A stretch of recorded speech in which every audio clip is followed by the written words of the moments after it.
problems have been arising because there was a lot of Jews that felt that this whole sort of law-free gospel thing was bad news.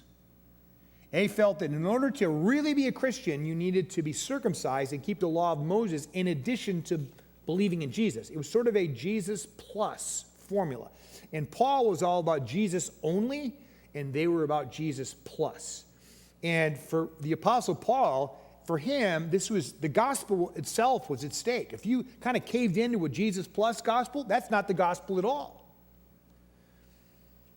And so what happens is that there is a calling to come together for a council. The first church council ever happens in Jerusalem. Delegates are sent there from the diaspora world. Paul and Barnabas, they bring some of their troops. And there's this, incredible debate.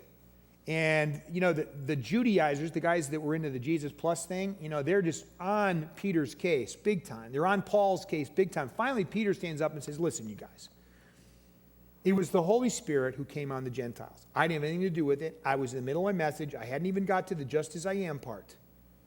And the Holy Spirit fell. What was I going to do? God has done this. And it was so obvious after hearing testimonies of the grace of God among the Gentiles.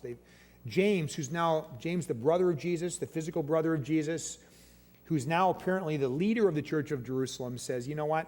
It's God. And we got to bless this. Just make sure that you watch your P's and Q's when you're at the table, just so that you can have fellowship with the Jews. But other than that, bros, go for it.